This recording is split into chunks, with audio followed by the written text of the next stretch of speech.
Hey guys, and welcome to a new news episode. So, as you know, I was on a holiday, and it's been a while since we've made the last episode, so we have a lot to talk about. The first thing we are going to talk about here is that the Go Battle League Season 4 has started now. So we only have Great League at the moment, and it will be running for 2 weeks to Great League before going to Ultra League, as they usually do. We have unlocked Mega Pidgeot, and it will be starting September 18th at 1 p.m. PDT, which is kind of the standard starting time for any event, which is 10 p.m. European time.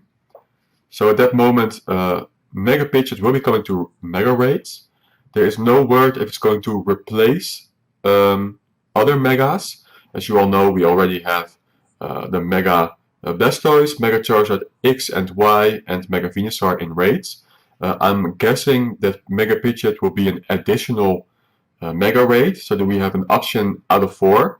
But we'll see. Pokemon Go has made an article about Mega Pidgeot and about its counters. So we can see that it's weak to Rock, Electric, and Ice. And therefore the supreme Mega Pidgeot raid counters are Zegrom and Rhyperior. And which they are stating as well, it will depend on the weather whether you want to use Rock, Electric, or Ice type Pokemon.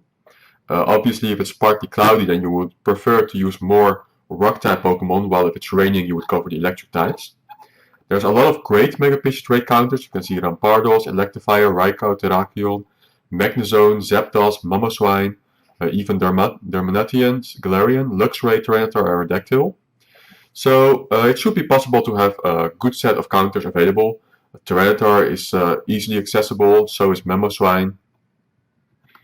And Rhyperior also, all the 3 Community Day Pokemon. You will need the Community Day moveset for it, of course. The Mega Pidgeot move sets can be Air Slash, Steel Wing, Hurricane, Aerial Ace, or Brave Bird. So that will be coming soon. Niantic support then. We are investigating an issue that is causing Mega Beedrill to have different CP than is shown on the Mega Evolution confirmation screen. Sorry for the confusion. Okay, so there's all sorts of bugs going on regarding to Mega Pokemon and especially Mega Beedrill for this event. We're going to talk about that more later. We have an article here from the Silk Road. It's about the Mega Event Shiny Raids. So they have done 962 Kanto raids, as you can see here. And they have been able to get 4, 9, and 8 shinies respectively. And they are saying that the chance seemed to be the perma boosted rate. It's somewhere in between 1 in 31 and 1 in 74, most likely. So in that case, it is likely that the chances have been put at the perma boost, because that is a rate that has been used many times for different kinds of Pokemon. So yeah, 1 in 60 it seems. So that's not 1 in 20, which is a little bit disappointing. As you know, Legendaries always have a 1 in 20 chance to get a shiny. I was kind of expecting that for the Megas as well. But it seems to be a lower, tougher chance to get at 1 in 60. Oh yeah, there's an article about Ledyba as well. They are stating the chance is somewhere in between 1 in 267 or 1 in 1022. So then it's likely that it's the unboosted rate of 1 in 450, sorry. Then we go to Pokeminers. We can see here that Lunge has been added, and people are saying that it is an Icy Wind clone. So for who doesn't know, Icy Wind is a Ice type move that does a decent amount of damage, while at the same time debuffing the opponent's attack by 1 stage. And Lunge has the same stats. So it will be a bug type move with a fair amount of damage, and you can debuff the opponent, which is fantastic. Otherwise, we have Bug Buzz here. The buffs have been changed slightly on Bug Buzz. There's a 30% chance to drop the opponent's defense by 1 stage. Signal Beam then, also a slight change to the buffs. 20% chance for a lowered attack and defense on the opponent. And then the flame charge, you can see that the damage has been slightly decreased. However, the buff is now that you have a 100% chance to increase your attack. I think this is especially handy in two shield scenarios, where you can drop the flame charges first while getting the shields and at the same time buffing your attack. New moves then. We have Masquerine has now Lunge. As we know, Lunge is very strong. Galvantula also getting it. Galvantula is actually going to be extremely strong now in the Go Battle League, in the Great League. We're going to talk about that more later when we go to PvPoke. Vespiquen will be getting Signal Meme, but apparently this is still missing in the code. And the season has already started, so it's going to be interesting to see when that is going to be fixed for Vespiquen. The guaranteed encounters then. For rank 1 it's still Pidgeot, rank 4 Galarian Zigzagoon, then Galarian Farfetch for rank 7, rank 8 Rufflet, rank 9 Scraggy, and that elusive Pikachu Libre for rank 10. So these are the same rewards for last season, nothing changed there. What has changed is the leveling up to new ranks. We can see that the starting rank is rank 1, then you need 5 additional battles to reach rank 2, 2 additional wins to reach rank 3, 4 additional wins to reach rank 4, 8 to reach rank 5, 15 rank 6, 25 for 7, 50 additional wins for rank 8, 100 additional wins for rank 9. So that seems to be a lot of wins in total.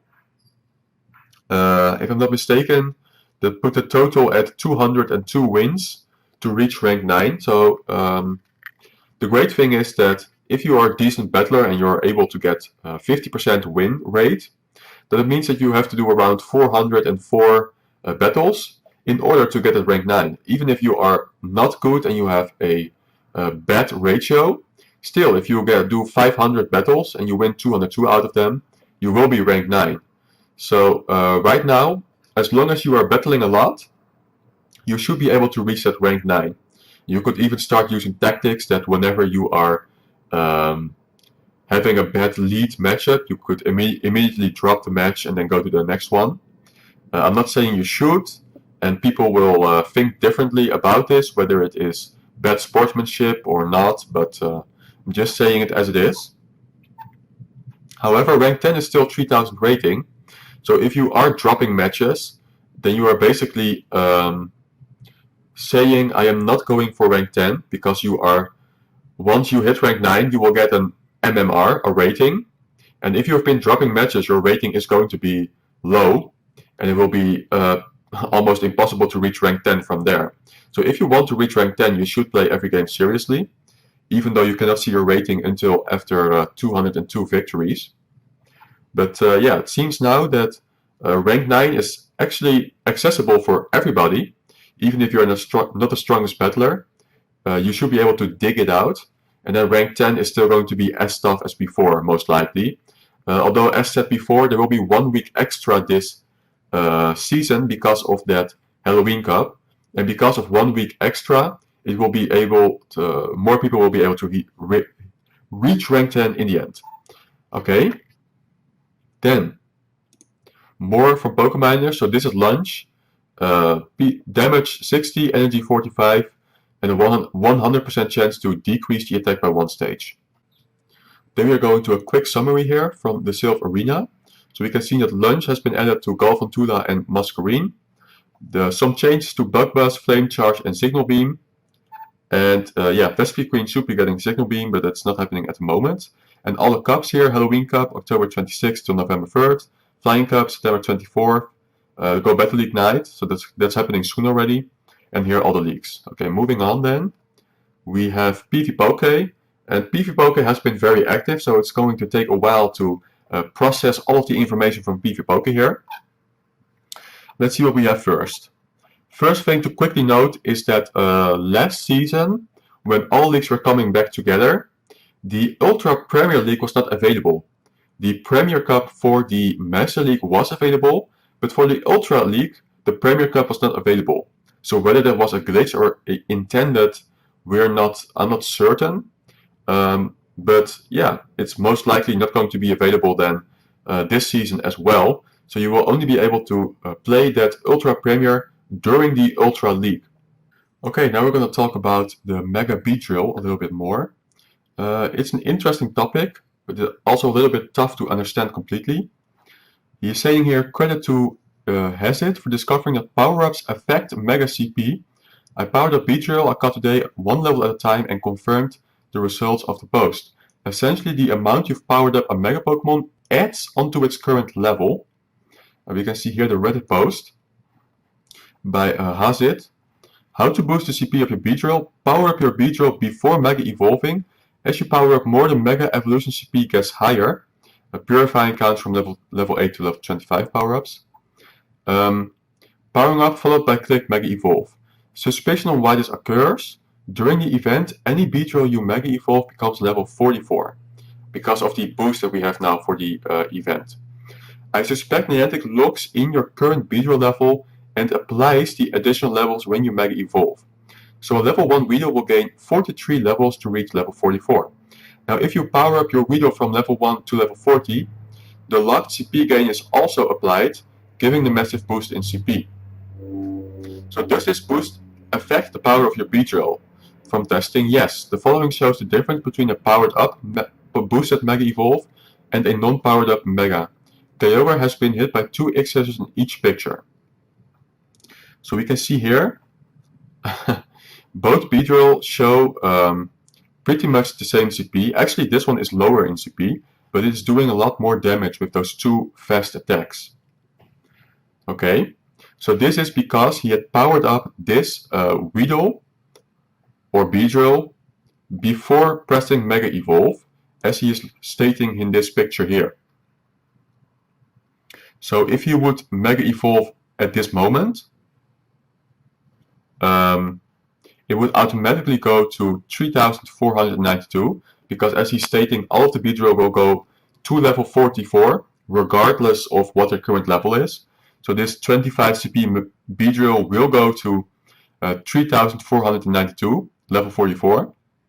However, if he decides to power up his Beedrill first, which he does here, he powered up to 1806 and then he presses Evolve, it will suddenly get a massive increase in CP. As you can see here, it will go to 3492, but here it goes to 12,074. And that results in doing more damage here. So as you can see, the Mega CP is very buggy right now. You could decide to make use of it if you want. But yeah, that's what's happening at the moment with the Mega CPs. Next we are going to talk about Galvantula. As we can see here, it is put at 37, but I do believe he is going to put it higher later on. Lunge is an excellent move and Galvantula performs very well against the meta with shields. While it will fall to big names like Galarian Stunfisk and Bastiodon, it does break up the Azumarill, Skarmory and the Psychic Dark type teams.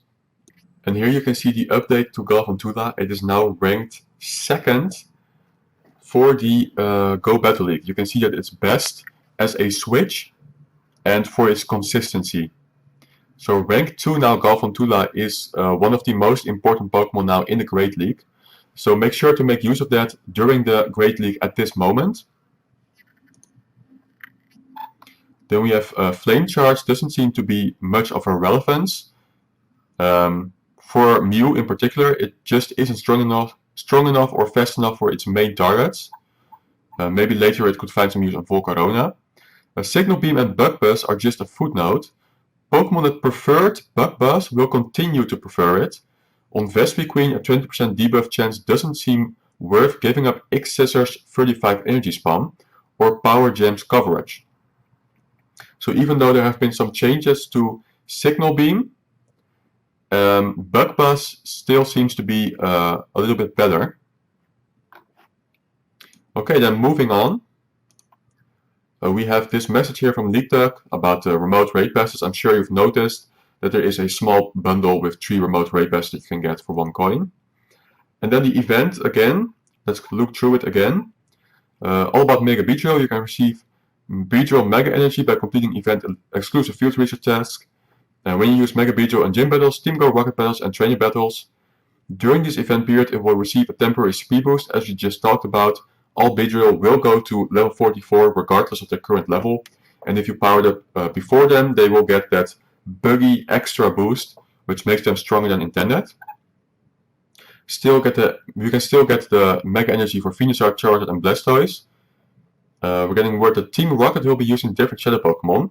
So I was kind of hyping this text up. However, as it turns out, the only thing that's changed is that the types that Beedrill is strong against are appearing more often now. So we can see it in this article. While no new Shadow Pokemon have been found, the proportion of Psychic, Grass, and Dark type grunts has increased because these are the types that Beedrill is strong against. So I interpreted the message as there's going to be different kinds of Shadow Pokemon now, like maybe the starters will make a return or something, but actually all of the current grunts with their Pokemon have stayed the same. It's just that the proportion has changed. So we can see it also if you go to the Silph Road. And we can see that there is a 19% chance now to find a Psychic type, 16% chance to find a Grass type, and 15% chance to find a Dark type Rocket Stop at the moment. Then be on the lookout for raid and battle focus timed research, and we can unlock Mega Houndoom. So these are all the spawns. We can see the Caterpie, Weedle, Venonet, Scyther, Pinsir, Ledyba, Yanma, Pineco, Wurmple, the 3 Burmese, although I have to say I haven't seen many Burmese this event. Skorupi and Drebble are spawning a lot. Of course, Ledyba is a new shiny, and as we just talked about, it has a chance of 1 in 450 to be shiny. Then the Mega Battle Challenge here. Mega Beedrill will receive a temporary speed boost, and the research is doing a lot of raids basically. So here we're gonna go battle in a raid. We're gonna go do another raid and a Mega raid.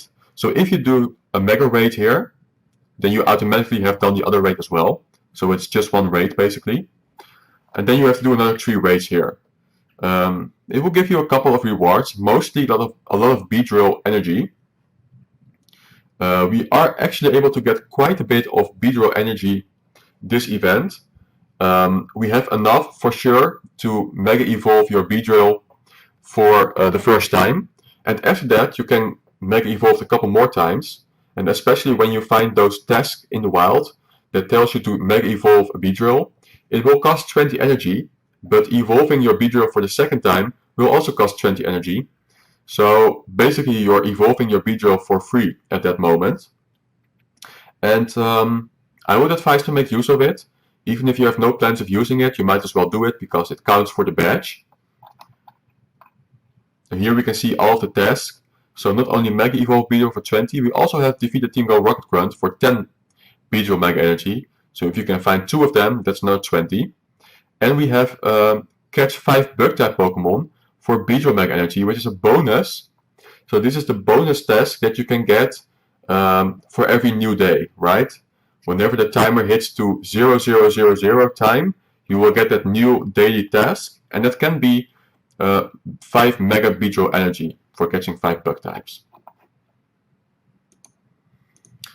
Okay, moving on then, we go to Go Hub here. Niantic Planet Scale AR Alliance announced. A little over 2 years ago, Niantic announced their plans to build a 3-day AR world map with help from Pokemon Go players. On September 1st, Niantic announced the next chapter in this journey, the formation of the Niantic Planet Scale AR Alliance.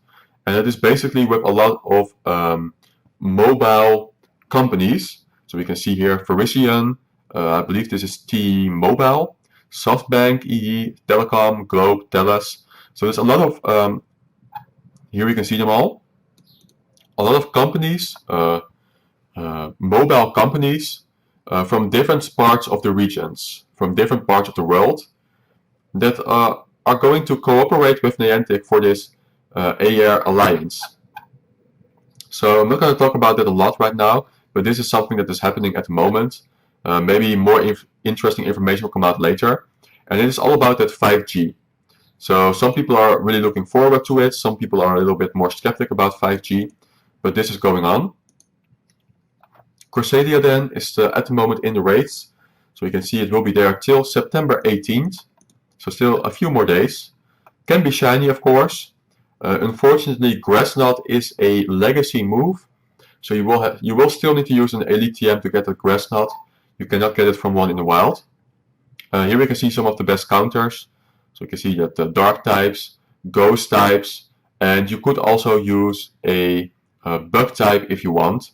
So, for example, Mega Beedrill can do really well against Cresselia. If you are battling with a big group and you use your Mega Beedrill, you will be boosting 10%, you will be giving a 10% boost to all of the other Pokemon, while at the same time giving a 30% boost to all of the other people using bug types. So the best thing you can do is start with a Mega Beedrill and have all of your teammates use a strong bug type like Pinsir, Scissor, or Genesect. And then that will be the fastest. At the same time, I could also advise you to try and dodge the charge moves from the raid boss, because as long as you can keep that Mega Beedrill alive, you will be continuously giving that 10% or 30% support to your team. Then the current raid bosses, in my opinion, they are not so interesting. So we can see Tier 1 and Tier 3 here does have Absol. That is pretty much the only interesting shiny possibility. Tier 5, of course, Cresselia, that's interesting. And we have the Megas, which will soon be adding Pidgeot. Leak Duck here, also Cresselia, and yes, Grass Knot is not listed under the charge moves. Okay. Then we are going to the Pokestop scan feature being available now for level 20 trainers and up. This is a subject that we have talked about before.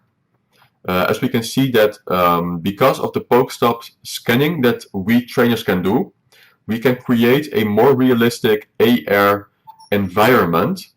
And we can see it in this picture. Previously, the Bulbasaur would not go behind this tree, but in a new version it will be blending with the environment and it will go behind the tree. Even though it is still looking glitchy there, this mapping of the world, help us map the world in AR, with the Pokestop scanning is going to give us a more realistic AR environment. So especially for the people who like to make AR pictures, you might as well go ahead and help Niantic here. It will also be to your own benefit. Then let's see what else do we have. We have gone quite far already, haven't we? We're going to go to VenomNet here. So apparently there was a slight glitch that Signal Beam and Bug Buzz were boosting your opponent. You had a slight chance to boost your opponent instead of decreasing your opponent, which is kind of hilarious. But actually 1 hour later, you can see here, it has already been fixed. So Nincada is back in the wild. Because as you can see here, someone just caught a Nincada. And other people are stating that it is back, but it is incredibly rare. So don't expect to find any. But if you do, it is not a glitch. It is back in the wild at the moment. Then, the Spotlight Hour. So Tentacool will be the Spotlight Hour Pokemon of today. We can see here that there are a lot of Tentacool spawning already. This is probably from New Zealand, where the event has already taken place. And the bonus is 2 times transfer candy, as you can see here, from Leak Duck as well. So if you have saved up all of those interesting Pokemon, like Gibbles for example, then this hour will be the opportune moment to transfer them for those extra candies. And yeah, you can transfer some of your legendaries maybe as well. And after that, definitely go out and hunt for that shiny Tentacool. Okay, so that's all of the information that I want to share for today. We've talked about a lot again. So I am back now and I will be making more episodes, which will mean that the episodes will be shorter as well. I also would like to note that I have ordered a new microphone.